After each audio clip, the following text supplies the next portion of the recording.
l'Argentine, un jeune homme prend la route. Médecin dans les livres, mais le monde lui fait des doutes. Il découvre la misère, les peuples et leurs combats. Et peu à peu se construit celui qu'on appellera Che Guevara. Oh yeah!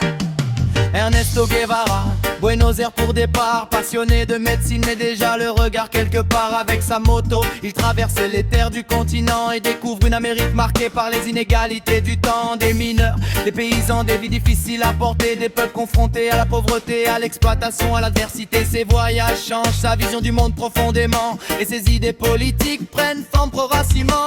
Il quitte la médecine pour suivre une autre destinée, convaincu que les injustices doivent être combattues et dénoncées au Guatemala. Il observe un gouvernement renversé, une expérience qui va encore plus radicaliser ses pensées. Ernesto, une histoire dans le tempo, un homme devenu symbole de la Havane jusqu'au Congo. Des larges de révolution, des choix qui ont marqué l'histoire, un visage devenu légende entre combat et mémoire. Ernesto, derrière l'image et le drapeau, y a l'homme, ses idées, ses victoires et ses défauts. L'histoire ne se raconte pas seulement en héros, elle se raconte en nuances du premier mot jusqu'au dernier écho.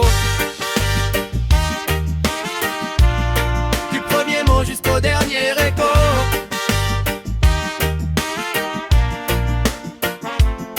Au Mexique, il rencontre Fidel Castro et ses compagnons, des exilés qui préparent une révolution. En 1966, le Gramma prend la mer vers Cuba et la guérilla commence dans les montagnes, loin de la ville et du bruit. Aux côtés des révolutionnaires, il devient commandant, organise les troupes et participe aux affrontements. La lutte finit par renverser Batista et en janvier, Inocika Sultan, les frères révolutionnaires entrent à la Havane. Mais gagner une révolution ne signifie pas tout régler, il faut maintenant construire, administrer, décider.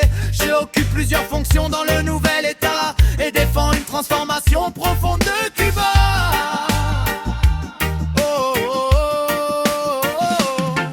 Mais ses ambitions dépassent les frontières de Cuba. Il veut étendre la révolution bien au-delà. Il voyage, rencontre d'autres mouvements révolutionnaires et cherche une nouvelle voie dans différents territoires. Il part notamment au Congo, mais l'expérience échoue. Le terrain politique et militaire devient beaucoup trop flou. Il revient ensuite en Amérique du Sud avec une idée: la Bolivie sera le prochain endroit où continuer le combat engagé. Mais la guérilla s'isole, manque de soutien et de ravitaillement. L'armée bolivienne resserre fond de ciment l'étau autour du mouvement. Le 8 octobre, Inexon 157 est capturé. Le lendemain à la Higuera, il est exécuté.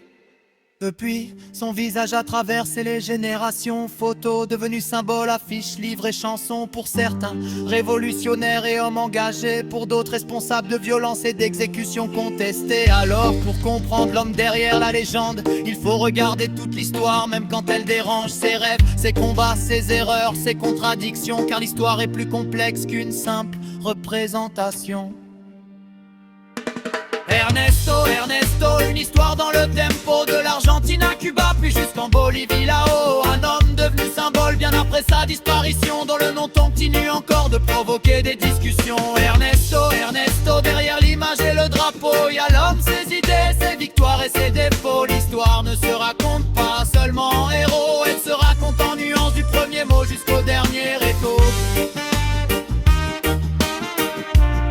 Du premier mot jusqu'au dernier écho.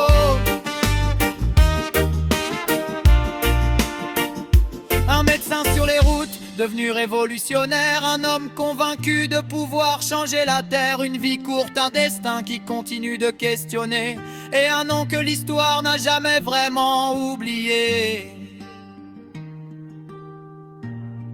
Ernesto Guevara.